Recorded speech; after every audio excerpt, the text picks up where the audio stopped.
ঢাকায় আওয়ামী লীগের মিছিল করার সময় ঢাকা বিশ্ববিদ্যালয় এলাকা থেকে শৈলকুপা উপজেলা পরিষদের সাবেক ভারপ্রাপ্ত চেয়ারম্যান, শৈলকুপা উপজেলা পরিষদের সাবেক মহিলা ভাইস চেয়ারম্যান নীলুফা ইয়াসমিন জনতার হাতে আটক হয়েছেন। এরপর ছাত্র জনতা তাকে স্থানীয় পুলিশের কাছে সদর্পণ করেন। এ সময় নীলুফা ইয়াসমিন সহ আরো একজন আটক হয়েছেন।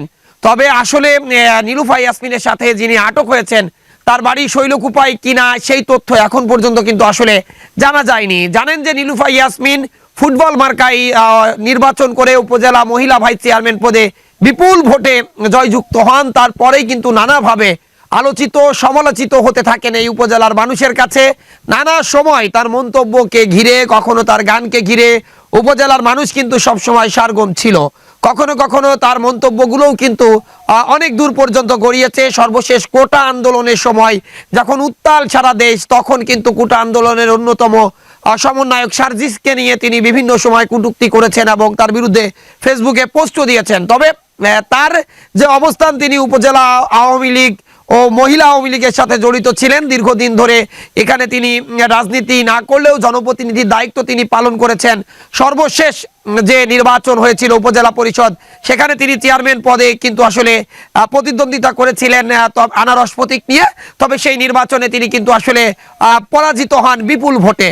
এরপর থেকে যখন ক্ষমতাসীন আওয়ামী লীগ সরকার তাদের পতন হয়, তখন কিন্তু আওয়ামী লীগ সরকারের পরিচিত জন বা কাছের মানুষ হিসাবে নীলুফা ইয়াসমিনও কিন্তু আত্মগোপনে চলে যান। তবে আজ গতকাল রাতে ঢাকা বিশ্ববিদ্যালয় এলাকায় যে ভিডিও ফুটেজটি যমুনা টেলিভিশন সহ বিভিন্ন টেলিভিশন মাধ্যমে আমরা দেখেছি, সেখানে কিন্তু শৈলকুপা উপজেলা পরিষদের সাবেক ভারপ্রাপ্ত চেয়ারম্যান, সাবেক উপজেলা মহিলা ভাইস চেয়ারম্যান নীলুফা ইয়াসমিন চৌধুরী উপস্থিত সাংবাদিক ও উপস্থিত ছাত্র জনতাদের সাথে কিন্তু তর্ক বিতর্কে জড়িয়ে পড়েন। সে সময় কিন্তু বিক্ষুব্ধ ছাত্র জনতা তাকে আটক করে এরপর কিন্তু পুলিশে সদর্পণ করে।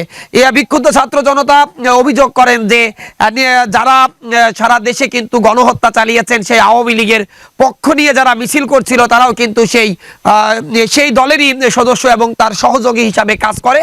সেই হিসাবে দেশের পরিস্থিতি এখনো শান্ত নয়। সেখানে নীলুফা ইয়াসমিনের মতো যারা আওয়ামী লীগের পক্ষ নিয়ে মিছিল করবে তাদেরকে তারা কিন্তু আসলে প্রতিহতর ঘোষণা দেন। তবে এই খবর শৈলকুপায় ছড়িয়ে পড়ার পর পুরো শৈলকুপা নিয়ে কিন্তু এখন আলোচনা সমালোচনার ঝড় বইছে। তো এই ছিল আমার কাছে নীলুফা ইয়াসমিনের আটকের সর্বশেষ।